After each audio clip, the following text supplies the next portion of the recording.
You're so freaking cute. Got your little arm hanging over here for her. Oh, you're so sweet. Good boy.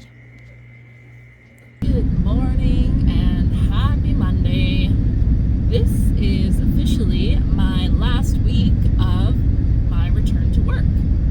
So technically, after this week, after Friday, I will be back in my regular full-time position. I will no longer be extra, plus I'll no longer be on any kind of disability benefits or assistance or anything. So I am stoked for that, because that means I can officially open my business. Oh my gosh, I didn't really think about that. I don't know, I feel like I should celebrate or something. Ooh, okay. Think about that this week. Also, today is kind of officially day one of trying out intermittent fasting. I'm just kind of doing it casually to start. I basically just want to see how my body reacts to extending the period of no eating from when I finish eating the night before to when I first eat the next day. So today, normally, like my normal routine in eating is I will eat breakfast before I leave for work.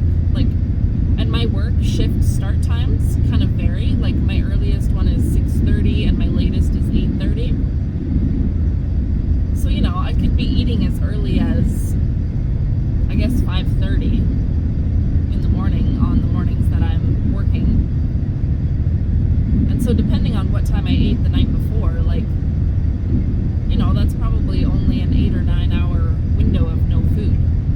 I'm gonna start not eating before work and just eating at my first break, which is usually at around 9 or 10 depending on my start time. So far, the only thing I noticed this morning is I was kind of hungry. I kind of noticed I probably could have ate this morning when I was getting ready for work. Now I don't feel too bad, actually. I can kind of feel, I can tell that I didn't eat, but I don't feel super hungry. I don't have huge hunger pangs or anything like that. I'm trying to think of when I finished eating last night. It was probably at around 7 or so, and right now it is 8 o'clock, so it's a 13-hour window right there already. And one other thing I am noticing this morning is my mouth is very dry.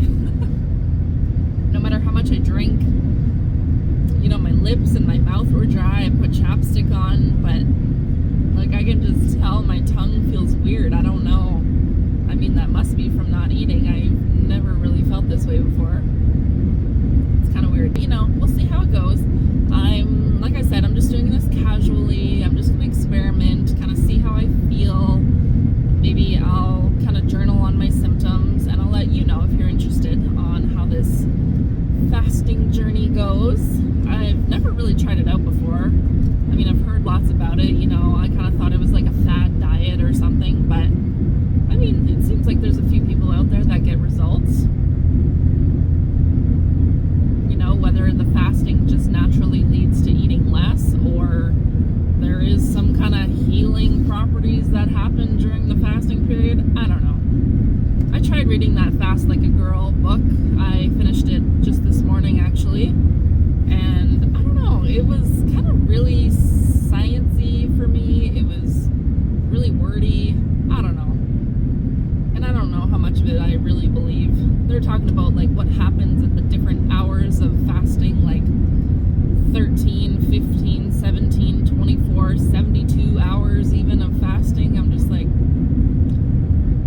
don't know.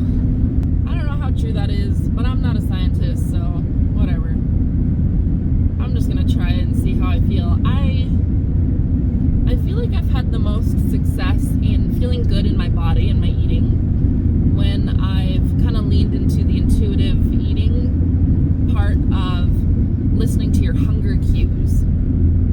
So, beginning to learn your hunger and your hunger levels and what kind of the first inklings of hunger feels like versus when you're starving and ravenous. And middle ground and eating there, right? Because if I think about it, it's kind of my habit to eat. It's been my habit to eat food before work every day, every work day. And so whether I was hungry or not, like, I would eat. And that isn't something I really paid much attention to, my hunger cues in the mornings. And so at least I think this fasting thing will ensure that I'm eating when I'm hungry. Because I imagine not eating before work, I'll be probably pretty hungry by my first break. I mean, I don't know, we'll see.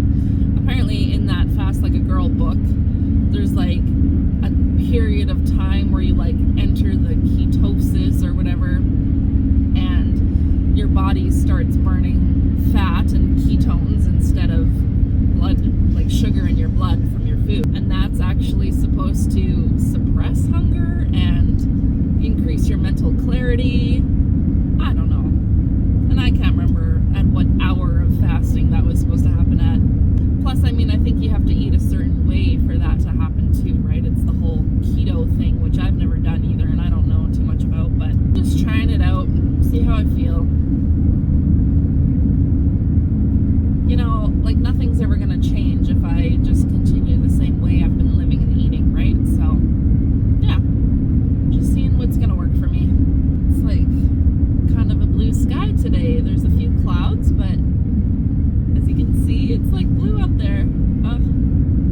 Spring is on its way. March 11th today. I think only 10 or 11 days until the first day of spring. That's exciting. Yeah, my mouth is pretty dry. It's a weird feeling.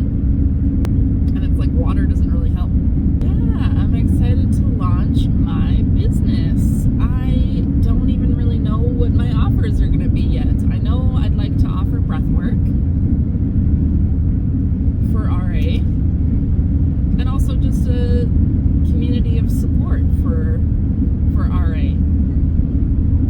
And I imagine most of my offerings are going to be free to start out, just because I am starting out and I want to get the word out there and allow as many people as possible to come in and try out breathwork and join our free community of RA support.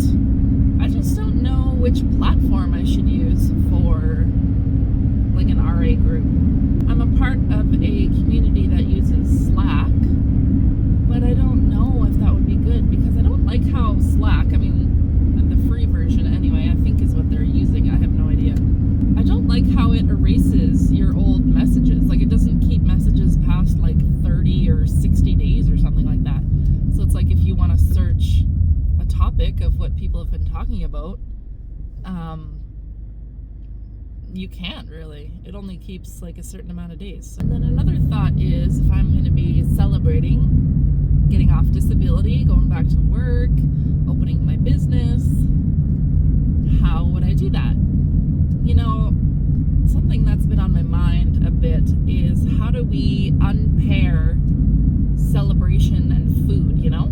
Like, it's easy to just like go out and buy a cake or have like go out for dinner, or like, celebration is always tied to food. Like, it's so tied to food. And, you know, I just want to see if there's like, I don't know, other ways we could celebrate that don't involve food. Especially because I kind of believe in like celebrating the little things every single day, the little wins, you know, and bringing more attention to the positive things in your life and what's going right.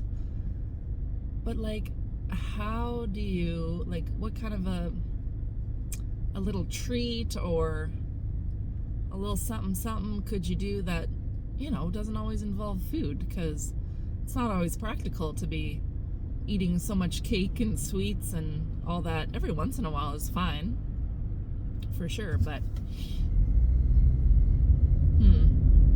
I don't know. And then that's the other thing, is like uncoupling using food as a reward, basically, because that's how I've used food for a long time too. I don't know. I'm continuing to learn and try out new things, so we'll see. These are just thoughts I have every now and then. I'm just putting it out there. If you have any great ideas, please let me know. I'm open to any and all ideas. Anyways, off to work pretty quick here. My plan this week for work is to not push myself, because I'm going to be here for 8 hours, 5 days a week this week.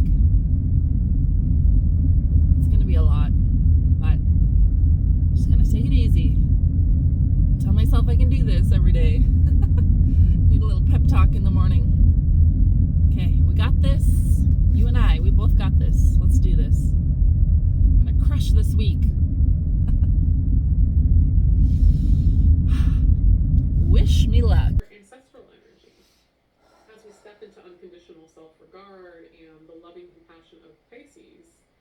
Kind of the thing that we're working through tonight is what I asked of this Pisces new moon.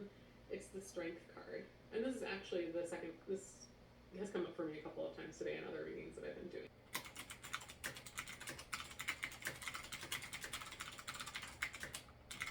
I just finished a lovely new moon ceremony with my life coach, Catherine Andrews. She told us to write a couple of affirmations and then whisper them into a crystal. So I found this one. I'm not exactly sure what it is, but I'm going to do that right now. I can do hard things. I am capable. I am strong. I have come a long way. And then she suggests writing them down on a little piece of paper, sticking the crystal on top. So I'm going to find somewhere to put this crystal for the next month until the next new moon.